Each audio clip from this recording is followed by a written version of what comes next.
राजकीय, सामाजिक आणि सांस्कृतिक घडामोडींचं वर्तमान चित्र दाखवणाऱ्या ठाणे वर्तमानमध्ये मी नितीन बोरसे आपलं पुन्हा एकदा हार्दिक स्वागत करतो।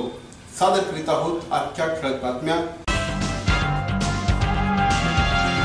पर्युषण पर्वात उपवास आणि अहिंसेचं महत्त्व मोठं असून ज्यांनी उपवास केले अशा तपस्वींच्या दर्शनाचा लाभ आणि आशीर्वाद मला मिळाला हे माझं भाग्य आहे, अशा शब्दात मुख्यमंत्री देवेंद्र फडणवीस यांनी आपल्या भावना व्यक्त केल्या। आज सकाळी ठाण्यातील सिंघानिया स्कूल येथे मुख्यमंत्र्यांनी जैन पर्युषण सिद्धितप पारणानिमित्त आयोजित कार्यक्रमात येऊन उपवास केलेल्या जैन बांधवांची भेट घेतली। तसंच राजस्थानमधून खास या कार्यक्रमासाठी आलेल्या श्री यशोवर्म सुरीश्वरजी महाराज यांचं दर्शन देखील यावेळेस त्यांनी घेतलं। आजच्या कार्यक्रमात 230 जणांनी 44 दिवस सिद्धितप उपवास केला होता, तसंच 30 जणांनी केवळ पाणी पिऊन उपवास केला होता। श्री पद्मयश सुरीश्वरजी महाराज, श्री वीरयश सुरीश्वरजी महाराज यांनीही यावेळेस मुख्यमंत्र्यांना आणि इतर मान्यवरांना आशीर्वाद दिले। एका मुलीवर प्रचंड मोठ्या प्रमाणामध्ये मानसिक दबाव आणून तिचा छळ करू बघणाऱ्या एका युवकाला राष्ट्रवादी काँग्रेसच्या कार्यकर्त्यांनी चांगलाच चोप दिला आहे। आमदार श्री जितेंद्र आव्हाड यांच्याकडे या मुलीने तक्रार केल्यानंतर आमदार श्री जितेंद्र आव्हाड यांनी या मुलाला आपल्या कार्यालयामध्ये बोलवलं। त्यावेळेस मुलीने संपूर्ण कैफियत त्यांच्याकडे मांडली। या मुलाने आपल्यावर प्रचंड मोठ्या प्रमाणात मानसिक दबाव आणला होता। हा दबाव एवढा प्रचंड मोठा होता की वर्गामध्ये बसणं देखील आपल्याला अशक्य झालं होतं। आपल्यावर अत्याचार करण्याच्या धमक्या देखील या मुलाने दिल्याचं या मुलीने सांगितलं। हा संपूर्ण प्रकार समजल्यानंतर आमदार श्री जितेंद्र आव्हाड यांच्या कार्यकर्त्यांनी या मुलाला यथेच्छ चोप दिला। गणेशोत्सव ठाणे शहरामध्ये अतिशय उत्साहाने साजरा होतो आहे।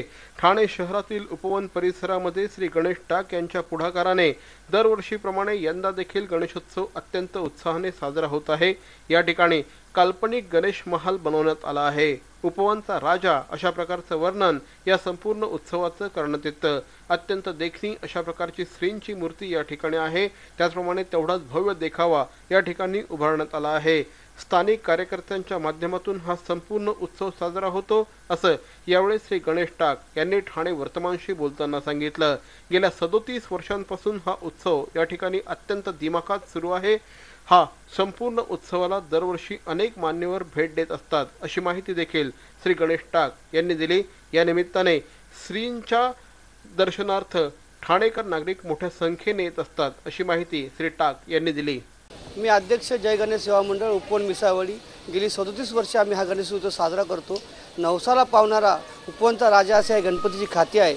सर्वांची मनोकामना इच्छा पूर्ण करावा असा हा भक्त कल्याण गणपती आहे। तरी सर्वांना या गणेश उत्सवाच्या हार्दिक शुभेच्छा। या आणि इतर बातम्या मात्र एका छोट्याशा जाहिरातीनंतर।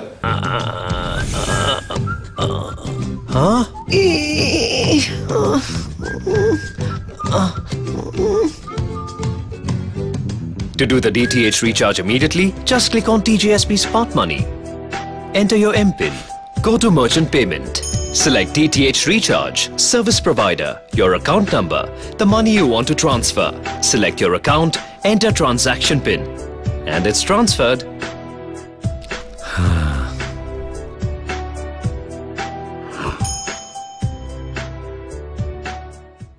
बॅरॉन मेन्स स्टुडिओचा लग्नसराई धमाका 50% महासेल। किती? 50% महासेल। हो, कुठल्याही कपड्यांवर चक्क 50% ऑफ। बॅरॉन मेन्स स्टुडिओ, आमंत्रण हॉटेल जवळ, जिल्हा परिषदेसमोर, स्टेशन रोड, ठाणे।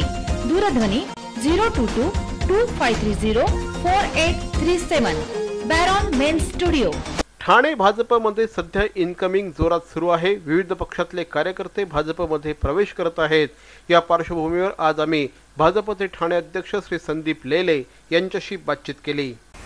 ठाणे महानगरपालिकेच्या निवडणुकांना अवघ्या 5 ते 5.5 महिन्यांचा कालावधी शिल्लक असताना ठाणे शहरामध्ये राजकीय घटनांना वेग येऊ लागलेला आहे। याच घटनांचा एक भाग म्हणून गेल्या आठवड्यामध्ये बऱ्याच जणांनी भारतीय जनता पार्टीमध्ये प्रवेश केलेला आहे। नुकत्याच महानगरपालिकेच्या पोटनिवडणुका झाल्या, त्यात निवडून आलेल्या स्वाती देशमुख, माजी नगरसेवक संजय घाडेगावकर, माजी स्थायी समिती सभापती विलास कांबळे आणि मनसेचे काही पदाधिकारी भाजपमध्ये गेलेले आहेत। या पार्श्वभूमीवर हे सगळं काय चाललेलं आहे हे जाणून घेण्यासाठी आता आपल्यावर आहेत भाजपचे ठाणे अध्यक्ष श्री संदीप लेले। संदीपजी, बीजेपीमध्ये इनकमिंग खूप जोरात सुरू झालेलं आहे, काय सांगाल? बीजेपीमध्ये इन्कमिंग सुरू झालं म्हणजे ज्या ठिकाणी काहीतरी चांगले बदल घडताना लोकांना दिसतात, ज्या पद्धतीने गेल्या 2-2.5 वर्षात मतदार भाजपकडे वळले, त्याच पद्धतीने मतदाराचं प्रतिनिधित्व करणारे लोकप्रतिनिधी अथवा लोकनेते हे देखील भाजपकडे त्यामुळे वळत आहेत. आणि जर लोक वळायला लागले तर लोकनेते नाही त्याच ठिकाणी वळायला लागेल. ते लोकमत आहे हे लक्षात घेऊन लोक आता भाजपकडे वळत आहेत. अचानक एक अशी लाट आल्यासारखं चित्र निर्माण झालेलं आहे. गेल्या आठवड्यामध्ये बऱ्याच लोकांनी भाजपमध्ये प्रवेश केलेला आहे. सगळे असं म्हणतात की ही भाजपची पद्धतशीर रणनीती होती, काय सांगाल? नाही, पद्धतशीर रणनीती असं वाटलं तरी त्यात काही वावगं नाही. आमची रणनीती एवढीच आहे की पक्षाला या ठिकाणी भक्कम करणे, पक्षाचे महानगरपालिकेतले प्रतिनिधी वाढवणे आणि पक्षाचं एक कल्चर या ठाणे शहरामध्ये निर्माण करणे. जे कल्चर नागपूरमध्ये आहे, जे कल्चर पक्षाच्या प्रस्थापित ठिकाणी पाहायला मिळतं, ते पक्षाचं कल्चर हे ठाणे शहरामध्ये निर्माण करणे. बाहेरून आलेले जे निवडणुकीच्या पार्श्वभूमीवर बाहेरून जे लोक येतात त्यांच्यामुळे पक्षाची इमेज ही तशीच राहते असं वाटतं तुम्हाला? नक्कीच राहते, कारण पक्ष हा खूप मोठा आहे. पक्ष हा संपूर्ण भारतवर्षामध्ये पसरलेला आहे. आणि दिल्लीपासून गल्लीपर्यंत ज्या पक्षाला म्हणता येईल आपल्याला असा एक बलाढ्य असा पक्ष भारतीय जनता पार्टी आहे. त्यामुळे कोणी 1-2 व्यक्ती पक्षात आल्याने स्वाभाविकच त्या पक्षाच्या मूळ प्रवाहात सामील होऊन जातात. त्यांचं वैयक्तिक छाप नंतर उडण्याची काही कारणं राहत नाही. एकंदरीतच आजच पेपरला बातम्या आहेत की भारतीय जनता पार्टीचं मिशन 70 याच्याबद्दल आज पेपरमध्ये बरंच बोललं गेलेलं आहे. काय आहे मिशन 70? तुम्हाला मगाशी म्हटल्याप्रमाणे पेपरातही मी तो उल्लेख केलेला आहे की मिशन 70 असं काही पकडून काही असं धोरण ठरलंय किंवा 75 आणायचे, 74 आणायचे असं काही नसतं.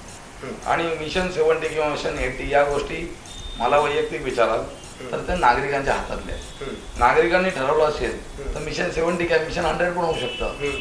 पण तरीही तुमचं काहीतरी एक असं टार्गेट असेल आत्तापासून तुम्ही, कारण अनेकदा हल्ली फक्त बीजेपीबद्दलच बातम्या येत आहेत. बीजेपीची वॉर रूम तयार झालेली आहे, बीजेपीचा सर्वे झालेला आहे, बीजेपी हे करते, बीजेपी ते करत आहे, ह्या अशा प्रकारच्या बातम्या हल्ली फक्त बीजेपीच्या येत आहेत. तर या सगळ्या पार्श्वभूमीवर तुमचं काहीतरी टार्गेट असेल? एकंदरीत लोकांचा जो कल भारतीय जनता पार्टीने मी स्वतः अनुभव घेतोय.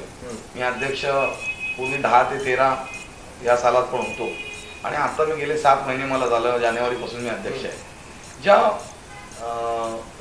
ज्या गतीने लोकांचा प्रवास भारतीय जनता पार्टीच्या बाजूने चालू आहे तो पाहता भारतीय जनता पार्टीने एक प्रमुख पक्ष किंवा एक नंबरचा पक्ष किंवा महानगरपालिकेला स्वतःची सत्ता स्थापन करू शकेल असा पक्ष या दृष्टीने आम्ही वाटचाल करण्याचा प्रयत्न. सिंगल लार्जेस्ट पार्टी बीजेपीचा आणण्याचा प्रयत्न आहे. नक्कीच आहे, का असू नये. कुठलाही पक्ष, बीजेपी काय कुठल्या पक्षाला तुम्ही विचारलं तर तो म्हणेल की नाही आमचा प्रयत्न नाही म्हणून. प्रयत्न आहे. मग साहजिकच असं ज्यावेळेस येतं त्यावेळेस मग शिवसेना भाजप युतीच्या भविष्यविषयी प्रश्न निर्माण होतात. ते भवितव्य काय? हे बघा, शिवसेना भाजप युतीचं भवितव्य हा केवळ ठाणे शहरापुरत्या मर्यादित विषय नाही. येणाऱ्या 2017 फेब्रुवारीमध्ये जवळपास 13 महानगरपालिकांच्या महाराष्ट्रामध्ये निवडणूक आहे. त्यात मोठमोठ्या महापालिका आहेत. खुद्द मुंबई महापालिका आहे, नागपूर, पुणे, नाशिक, बऱ्याच सगळी नावं आता इथे घेण्याचं कारण नाही. पण 13 महानगरपालिकांच्या निवडणूक आहेत. आणि मला असं वाटतं त्यामुळे त्याच्या संदर्भात जे काही धोरण असेल ते महाराष्ट्र राज्य पातळीवरचे जे आमचे मुख्य नेते आहेत, मुख्यमंत्री असतील, प्रदेशाध्यक्ष असतील, या पातळीवर ठरवलं जाईल. त्यांनी जे काही आम्हाला निर्देश दिले जातील ते आम्हाला आम्ही मान्य करून द्या. कार्यकर्त्यांचं म्हणणं काय? हे बघा, कार्यकर्त्यांचं म्हणणं म्हणजे कार्यकर्ते हे नेहमी त्यांना संधी मिळावी त्यासाठी उत्सुक असतात. पक्ष मोठा व्हावा या प्रेरणेने ते काम करत असतात. सामान्य कार्यकर्ता तर निवडणुकही लढत नाही, कुठलं पदही मागत नाही, कुठल्या कमिटीवर जात नाही. तो फक्त हातात झेंडा घेऊन पक्षाचे नारे देतो. आणि असा जो कार्यकर्ता असतो सर्व एकदम सामान्य की जो खरोखरच कुठेच इच्छुक नसतो पण पक्षाचे नारे बेबीच्या डेटापासून देत असतो, त्या कार्यकर्त्याला केव्हाही वाटतं की माझा पक्ष हा सगळ्यात मोठा पक्ष असावा. माझ्या पक्षाची सत्ता केंद्रापासून राज्यापर्यंत जिथे जिथे तो काम करत असतो, ज्यासाठी तो काम करतो तिथे ती यावी. ज्या उमेदवारासाठी मी धावतोय तो उमेदवार निवडून यावा हा सामान्य कार्यकर्त्याची इच्छा असते. तशीच सामान्य कार्यकर्त्याची इच्छा भाजप हा सगळ्यात मोठा आणि सत्ताधारी पक्ष बनावा ही ठाणे शहरात नक्कीच आहे. भविष्यकाळात आणखी कुठल्या कुठल्या पक्षांमधले कार्यकर्ते येत आहेत, नगरसेवक वगैरे कोणी पाईपलाईन मध्ये आहेत? बऱ्याचशा चांगले जे अन्य पक्षात किंवा समाजात जे लोकांमध्ये प्रस्थापित म्हणा किंवा लोकमान्य असलेले, लोकांमध्ये लोकप्रिय असलेले जे गुणी कार्यकर्ते असतात किंवा खूप चांगलं काम करणारे लोकप्रतिनिधी असतात, हे सर्वजण आमच्या संपर्कात आहेत. येत्या कालावधीमध्ये त्यांच्याशी चर्चा पण काही जणांशी चालू आहे आणि त्यांच्याशी चर्चा विचार विमर्श करून पुढील कालावधीमध्ये अनेक जण पक्षामध्ये येऊ शकतात. भारतीय जनता पार्टीला सिंगल लार्जेस्ट पार्टी म्हणून ठाणे महानगरपालिकेत आणण्याचं कार्यकर्त्यांचं स्वप्न आहे असं संदीप लेले सांगत आहेत. साहेब, मिशन 70 तुमचं जे आहे त्यासाठी तुम्हाला पुन्हा एकदा शुभेच्छा. आमच्याशी बोलत वेळ दिलात त्याबद्दल thank you very much. Kitty charitable ट्रस्टद्वारा हृदय रुग्णांसाठी एक अनोखी भेट, केअर वेलनेस EECP सेंटर. हृदय रुग्णांना वरदान ठरणाऱ्या EECP थेरपीद्वारे अँजिओप्लास्टी आणि बायपास टाळा. केवळ 1 महिन्यांची थेरपी. USA FDA प्रमाणित अत्याधुनिक उपकरणाद्वारे मिळवा सुदृढ हृदय आणि आनंदी जीवन. Care wellness EECP centre. अहो, आपण आपलं घर स्वच्छ, सुंदर, नेटनेटकं ठेवतो ना, मग आपण आपल्या शहराच्या बाबतीत उदासीन का? आपलं शहर स्वच्छ, सुंदर आणि नेटनेटकं ठेवणं ही आपली जबाबदारी आहे, हो ना? मग उचला फोन आणि विना परवाना होर्डिंग्स, बॅनर्स कुठे दिसले तर 1800-222-108 या टोल फ्री क्रमांकावर कळवा. त्याची दखल त्वरित घेतली जाईल. लक्षात घ्या, आपला छोटासा सहभाग आपलं शहर स्वच्छ, सुंदर आणि नेटनेटकं बनवू शकतो. स्वर्गीय बाळासाहेब ठाकरे यांच्या स्वर्गीय पत्नी मीनाताई ठाकरे यांचा स्मृती दिवस शिवसैनिक ममता दिन म्हणून साजरा करत असतात. या निमित्ताने दरवर्षी ठाणे शहरामध्ये शिवसेना उपनेते श्री अनंत तरे यांच्या पुढाकाराने विविध कार्यक्रमांचं आयोजन करण्यात येतं. काल ममता दिन अतिशय उत्साहाने साजरा करण्यात आला. यावेळेस पालकमंत्री श्री एकनाथ शिंदे, खासदार श्री राजन विचारे, महापौर श्री संजय मोरे यांच्यासह अनेक मान्यवर उपस्थित होते. यावेळेस ममता दिनानिमित्त माँसाहेब मीनाताई ठाकरे यांच्या प्रतिमेला पुष्पहार अर्पण करून अभिवादन करण्यात आलं. या ठिकाणी मीनाताई ठाकरे यांचा पुतळा तयार आहे. तो पुतळा देण्याची परवानगी महानगरपालिकेच्या वतीने देण्यात यावी अशी मागणी शिवसेना उपनेते श्री अनंत तरे यांनी केली. यावेळी स्थानिक नगरसेविका सौ महेश्वरी तरे आणि माजी नगरसेवक श्री संजय तरे हे देखील उपस्थित होते. मनोमय फाउंडेशनचे अध्यक्ष आणि माजी नगरसेवक श्री रामभाऊ फडतरे यांच्या मार्गदर्शनाखाली शिवसेना शाखा आयोजित सार्वजनिक गणेशोत्सवाला जोरदार सुरुवात झाली आहे. गेल्या काही वर्षांमध्ये रामभाऊ फडतरे यांचा हा गणेशोत्सव संपूर्ण ठाणे जिल्ह्यामध्ये प्रसिद्धी पावलेला आहे. अत्यंत भव्य अशा प्रकारची आरास या ठिकाणी उभारण्यात येते. यंदा देखील अत्यंत भव्य अशा प्रकारची आरास या ठिकाणी उभारण्यात आली आहे. दरवर्षीप्रमाणे यावर्षी देखील भाविकांची प्रचंड मोठी रेघ या ठिकाणी लागल्याचं चित्र बघायला मिळतं आहे. दरवर्षीप्रमाणे यावर्षी देखील विविध सांस्कृतिक आणि धार्मिक कार्यक्रमांचं या ठिकाणी आयोजन करण्यात आलं असल्याची माहिती माजी नगरसेवक श्री रामभाऊ फडतरे यांनी दिली आहे. शिवसेनेचे वागळे विभाग प्रमुख श्री एकनाथ भोईर यांच्या पुढाकाराने दरवर्षीप्रमाणे यंदा देखील अत्यंत भव्य प्रमाणामध्ये गणेशोत्सव साजरा होतो आहे. दरवर्षी या ठिकाणी अत्यंत भव्य अशा प्रकारची आरास उभारण्यात येते. या आरासच्या माध्यमातून सर्वसामान्य नागरिकांना संदेश देण्याचा आणि जनजागृती करण्याचा देखील प्रयत्न असतो. तोच प्रयत्न यावर्षी देखील या ठिकाणी बघायला मिळतो आहे. दरवर्षी या उत्सवाला विविध गणेश दर्शन स्पर्धांमध्ये चांगली पारितोषिक मिळत असतात.